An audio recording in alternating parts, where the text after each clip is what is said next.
Welcome to A Dose of Feel Good. I'm your host, Whitney Bischoff, and today we are talking about if you carry scars no one sees, small dose, resilient power. You can see full show notes at doseoffeelgood.my.canva.site. Now let's dive into today's episode.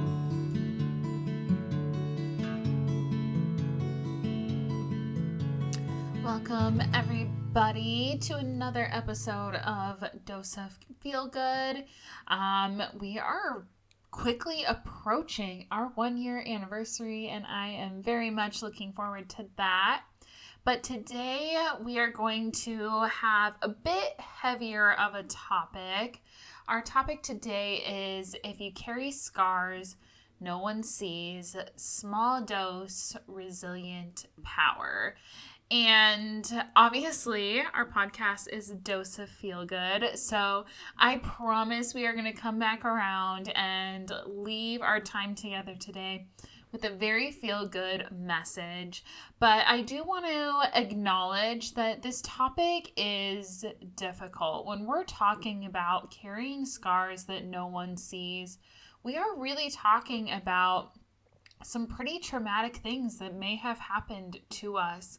And even if we're not necessarily talking about it, I'm not going to go in depth of all of the trauma in my life. This is not a trauma dump session today. But it does, when you're talking about scars that no one sees, those are things that we have not talked about. And so I do want to acknowledge before I jump in that this is hard.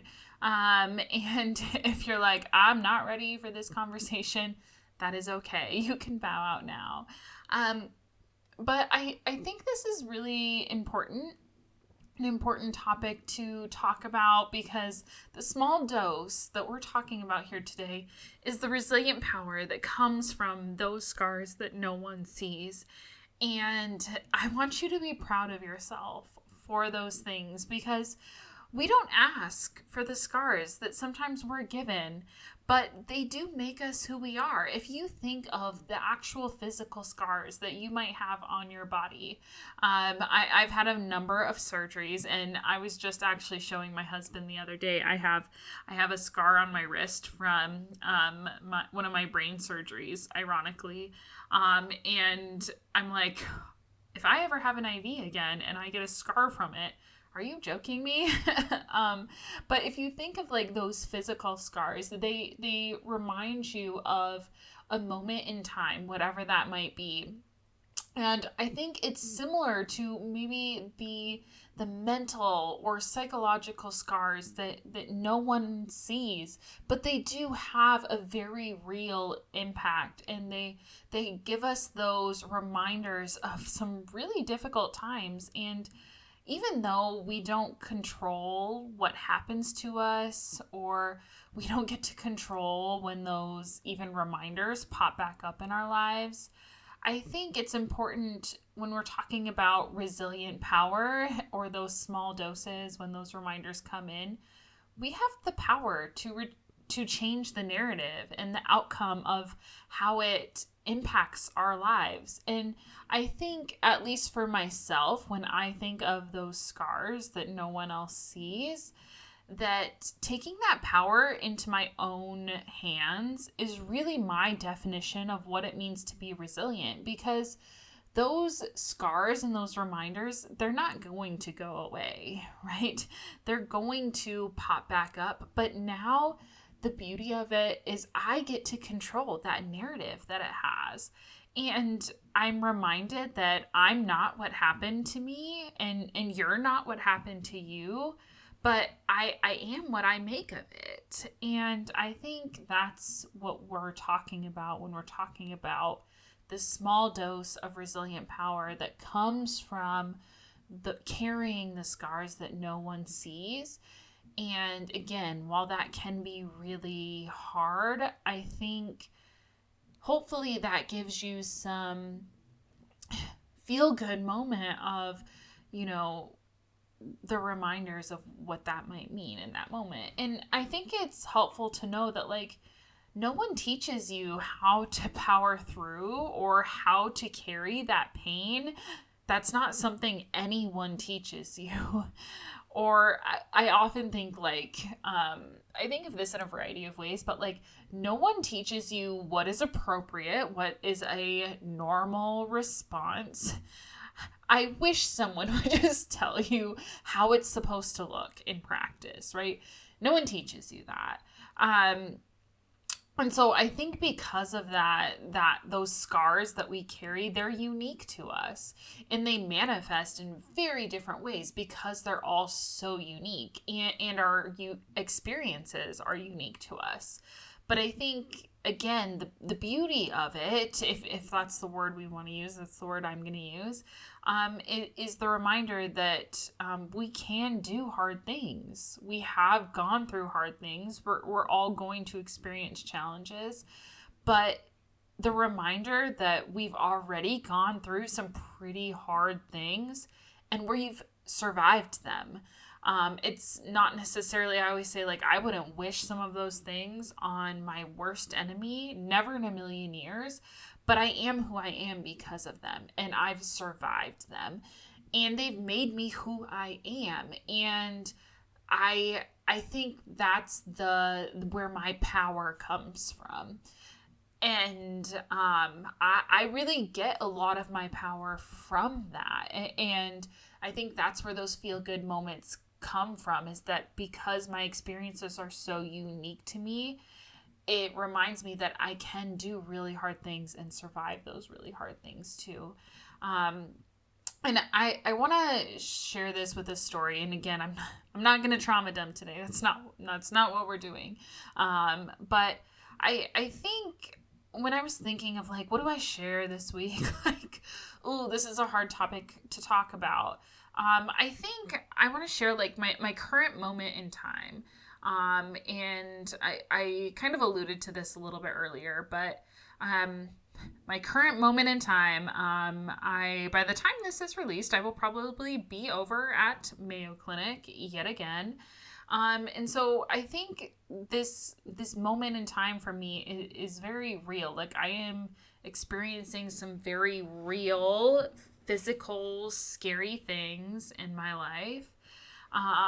And there's both real physical scars, but I think the psychological, the emotional pieces that come along with, moments where literally half of my body just doesn't work. It just chooses not to work.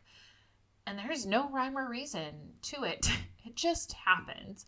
And at first, I just chalk it up to it really not being that big of a deal, and I just kind of power through. And I think that comes from that masking, which I know we've talked about before. But I realized that, like, just this last week of like, that's really scary. And I've just started to realize, like, there's this emotion behind it. And even just from like a work side of things, that like just feeling like I am at maximum capacity, because it's just like, how much more of this can I take? Right. And I often, like, I hear from people of like, never in a million years would I have guessed that from you. And I think a lot of folks that have gone through hard things, they hear that very similar sentiment. And I think, at least for now, for me, when I'm living through this moment, when you're talking about resilient power, I often tell folks, like, I want to live for now, because, well, yes, it's difficult. There's emotions, there's fear behind it. Like, ultimately, no one is promised tomorrow. Like, I definitely feel that now with these very real physical things that are happening. But, like, there's no one that is promised tomorrow. Like, there are things that could happen, freak accidents that happen, and we often just put those things that we want to do on the back burner. And I think the power of this moment is, like, it's really teaching me to live for now. So much so that I went to the complete extreme, and I'm also doing 75 hard right now because I'm telling myself, like, healing is what is within my control, right? Like I can do those things for as long as my body's going to let me do those things. And I'm really leaning into that because I'm telling myself, life has tried to knock me down time and time again. Like, this is not the first time, and it's probably not going to be the last, but I get to choose to still show up until I don't get the opportunity to do that anymore. And I think showing that, especially in a space where it can be really hard, I could choose to just kind of coast by, but I don't want to do that. I want to take everything I've experienced, whether it's in this physical moment now or other psychological things that I've experienced. It shows me that I can get through hard things and survive them, and not just survive them, but honestly, like, get to a point where I'm thriving. And that's something to look forward to, right? And I think there's so much impact from this in so many different ways, but I want to focus on just a couple here. I think we could choose to be bitter. We could. In honestly, we've experienced enough. Like, some of us have the right to. We have the right to be bitter. But bitter reactions to the world because of what happened to us, it only makes the world more bitter. It only leaves the world more bitter. And I don't know about you. I don't want that. I want to choose to break that cycle and build a bridge of opportunity, leaving the world in a little bit better of a condition than how it left me. I don't want someone to experience the same spaces that I had to experience. I want to make it better for somebody else, because I often wonder, like, don't we want to be the people that breaks that cycle of hurt and shows the world, like, we have the power to do that. We don't have to choose that same reaction of what was given to us. And I think that's where that resilient power comes in. Like, we have the choice to be different. We have the choice to be better. Why would we not take that opportunity? And obviously I get a little fired up about it. But I think that's where that feel good energy comes from, is take what has happened to you and choose to use it for good. Like, don't let it just sit there and fester, because it can. I at least I don't want it to leave spaces of that just bad taste in their mouth, because I think when you think of, like, an actual scar, oftentimes, like, they're not pretty. They maybe, they are this blemish to what might have been perfect. Perfect is in quotation marks. Perfect skin, if you will. And so I think sometimes we think we have to hide those scars. But I would really encourage you that, your scars aren't meant to be hidden in shame at all. Again, if you think of, like, what I said earlier, your scars are what make you unique. And I think there's so much beauty in that. And I would encourage you, like, they should be put on full display, because they really show how strong and powerful your inner warrior is. And I think that's something to be acknowledged and celebrated and enjoyed. And I say, let those scars out. Don't put them into the shadows any longer. So what are our call to actions this week? So first, I want you to allow yourself to be proud of those scars that you have. And that takes a lot of work, But really give yourself the opportunity to acknowledge that those scars mean you have been through some stuff, but you've come out the other side, and that's something to be really proud of yourself for. The second thing, and this one's hard, it's been probably the hardest piece of this puzzle for me, is we have to take control of our healing. And that can mean a variety of things. I think obviously the biggest piece is getting professional help, reaching out to somebody, talking through like, what does this mean? All of the things that have happened, right? Like these scars. Do it with a professional. Sometimes some of us aren't ready for that. That is okay. So I really highly encourage you, if you're not ready for that, journal, talk it out. Oftentimes I always say, like, be careful, because you don't want your trauma to become to kind of be on somebody else, right? That can be a lot, especially if somebody else is carrying their own trauma. But you can process out loud. Like, I'm an out loud processor. But yeah, take control of your healing. Give yourself the space for that. That might even be just like, get out in the sunshine, walk, like take care of yourself. Physical healing is part of that, but take control of what that healing looks like for you. And the third piece of our call to action is break that cycle and choose to extend kindness, choose to be curious, and choose to give yourself some grace. I think even in an often hateful and hard world, especially when we've been and have experienced that, choose to break the cycle and be different.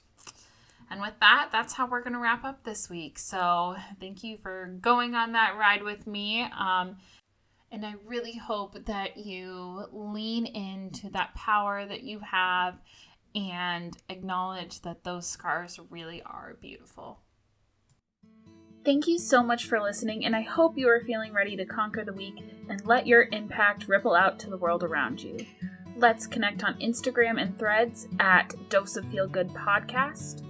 If you're loving the podcast, I'd love it if you'd hit that subscribe button and leave a review. Until next time, share your own dose of feel good and never underestimate the power of positivity.